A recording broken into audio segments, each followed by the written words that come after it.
Guys, this is సహజ. Welcome back to my channel సహజ Vishnu vlogs. Dress packing అంతా అయిపోయింది. అయిపోయాక మా మామయ్య వాళ్ళది గృహప్రవేశం ఉండే, సో నా జర్నీ రోజు వాళ్ళది కూడా ప్రోగ్రామ్ ప్యాక్ చేసేసుకొని అక్కడికి వెళ్ళిపోయాము. ఎర్లీ మార్నింగ్ 3కి అక్కడ ఈవెంట్, అది అయిపోయాక రిటర్న్ అయిపోయాం. అన్నయ్య అండ్ బావ కలిసి పికిల్స్ అన్ని ప్యాక్ చేసి వెయిట్ చెక్ చేస్తున్నారు. నేను డాక్యుమెంట్స్ అన్ని కరెక్ట్ పెట్టుకున్నానని రీచెక్ చేస్తుండే.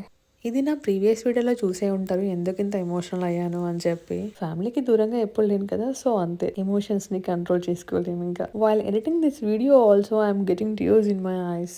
పాస్పోర్ట్ ఫస్ట్ నేను ఫ్రంట్ జిప్ లో పెట్టుకున్నా, కానీ ఎయిర్పోర్ట్ కి స్టార్ట్ అయ్యే ముందు చూస్తే కనిపించలేదు. టెన్షన్ అయి ఉండే. అది కనిపించాక ఇంకా స్టార్ట్ అయిపోయాము అందరం. ఎయిర్పోర్ట్ కి స్టార్ట్ అవుదాం అనేసి కిందకి వచ్చాము. ఆంటీ మామయ్య వాళ్ళు వచ్చారు ఊరు నుండి, తెలీదు వాళ్ళు వచ్చేవరికి. Again I started crying. Single గా అంత దూరం వెళ్ళాలి కదా, అది కూడా కొంచెం భయం ఉండే ఇంట్లో వాళ్ళకి. గ్యాప్ దొరికితే చాలు రష్ వీడియోస్ క్యాప్చర్ చేస్తూనే ఉంది. ఇంట్లో అంతా పిన్ని ర్యాండమ్ వీడియోస్ తీసింది. ఎయిర్పోర్ట్ కి రీచ్ అయిపోయాము.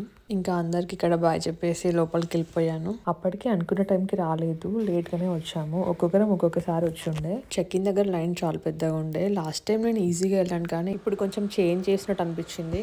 ఆల్రెడీ ఆన్లైన్ చెక్ ఇన్ చేశారు, బట్ లగేజ్ డ్రాప్ చేయాలి కదా. ఇమిగ్రేషన్ అయిపోయేవరకు కొంచెం టెన్స్ ఫీల్ అయ్యాను, but it's okay, cool cool baby అనుకుని మూవ్ ఆన్ అయిపోయాను.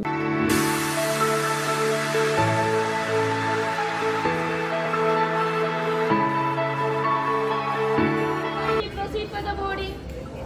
Kindly identify zone on your boarding passes.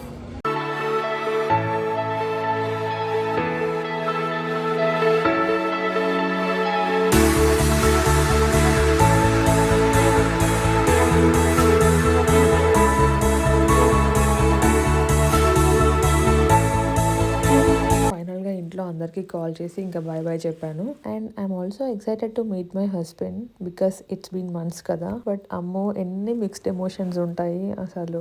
Oh my god. Finally I board the flight and వెళ్ళి నా seat లో కూర్చున్నాను. ఇది సెకండ్ టైం నేను జర్మనీ వెళ్ళడము సింగిల్ గా.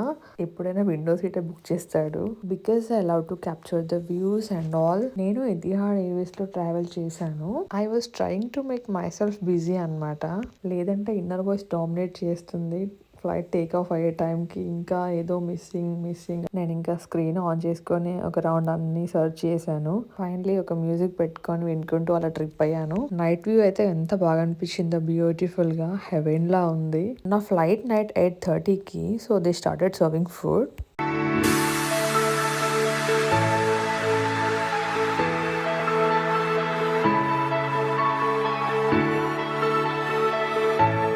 నాన్ వెజ్ ఆర్ వెజ్ అంటే నేను వెజ్ తీసుకున్నాను, పన్నీర్ రైస్. ఫుడ్ మాత్రం చాలా టేస్టీ ఉండే. నా first flight Hyderabad to Abu Dhabi. Journey around 3.5 hours అలా ఉండే, అంత ఎగ్జాక్ట్ గుర్తులేదు. నేను అబుదాబిలో ల్యాండ్ అయ్యేసరికి ఇంకా హైదరాబాద్ లో మిడ్ నైట్ కదా. ఎయిర్పోర్ట్ లో వైఫై కనెక్ట్ చేసుకున్నాను. ఎలాగో కాల్స్ కనెక్ట్ అవ్వవు కాబట్టి ఇంకా అందరికి మెసేజ్ డ్రాప్ చేశాను. అండ్ ఇక్కడ నాకు 3 hours లే ఓవర్. నేను అన్ని వెతుక్కుంటూ వెళ్ళేసరికి అదే 3 hours అవుతుంది. బట్ నేను ఎక్కడ టైం వేస్ట్ చేయలేదు. ఫాస్ట్గా అన్ని చూసేసుకుంటూ వెళ్ళిపోయాను నా టర్మినల్ దగ్గరికి. నాకు బోర్డింగ్ పాస్ పైన ఒక గేట్ నెంబర్ ఇచ్చారు అండ్ స్క్రీన్ పైన ఇంకో గేట్ కనిపిస్తుండే. అది కొంచెం టెన్షన్ అయి ఉండే, నేను దాన్ని చూసుకుంటూనే ఉన్నాను. అబుదాబి ఎయిర్పోర్ట్ అయితే నెవర్ ఎండింగ్ అనిపిస్తుంది నాకు. నడుస్తుంటే వస్తూనే ఉంటది. స్క్రీన్ లో నా గేట్ ఫైనలైజ్ చేసేసుకొని ఇంకా వచ్చి కూర్చున్నాను. అలా ఫ్రెష్ అప్ అయి కొన్ని సెల్ఫీస్ తీసుకొని టైం పాస్ చేసా.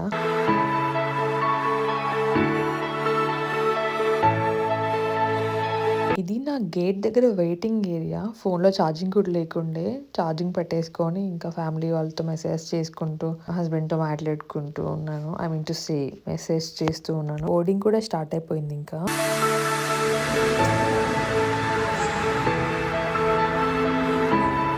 అన్ని ఎయిర్లైన్స్ లానే ఇందులో కూడా bedsheet, pillow, sanitiser, headphones, earplugs ని ప్రొవైడ్ చేశారు. ఇంకా టైర్డ్ అనిపించుండే, నైట్ జర్నీ కదా, పడుకున్నాను కాసేపు అలా. ఈ గ్యాప్ లో వాళ్ళు బ్రేక్ఫాస్ట్ తీసుకొచ్చారు. ఇది నా second flight Abu Dhabi to Munich. And again lunch serve చేయడం స్టార్ట్ చేశారు.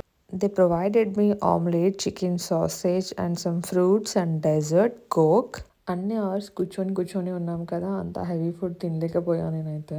ఇది ఫ్లైట్ ఇన్ఫర్మేషన్, లోకల్ టైం ఎంత అవుతుంది అండ్ టెంపరేచర్ ఎలా ఉంది అని. Finally I landed in Munich, Germany. నాకు ఇక్కడ ఇమిగ్రేషన్ ఉండే. నా టర్మినల్ కి వెళ్ళాలంటే నేను 2 buses ఎక్కాను. చాలా లాంగ్ అనిపించి ఉండే ఎయిర్పోర్ట్ లోనే.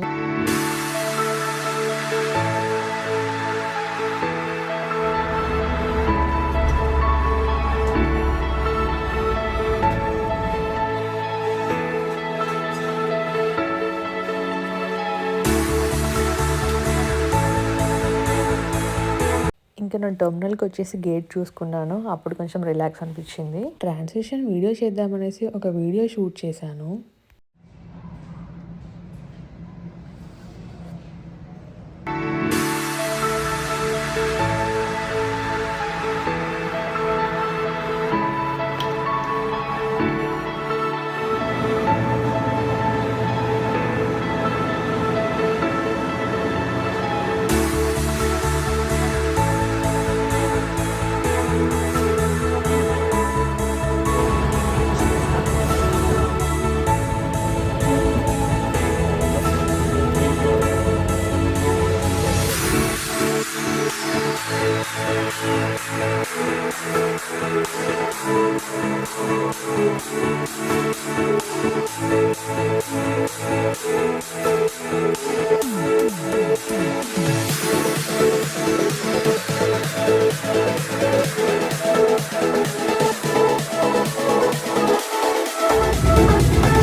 రీగాకి ఎంటర్ అయ్యాము. స్నో వరల్డ్ అసలు ఎంత బ్యూటిఫుల్ గా ఉందో. నాకు ఇది first experience. Few minutes to go to meet my love. Super excited ఉండే నేనైతే.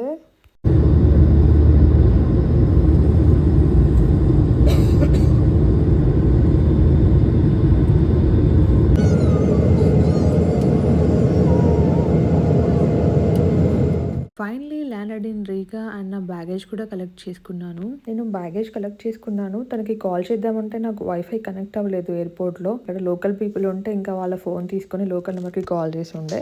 అప్పటికే బయట వెయిట్ చేస్తున్నారు. This is my journey from India to Europe. Hope you people are like it. Please do like, share and subscribe to my channel. Bye bye.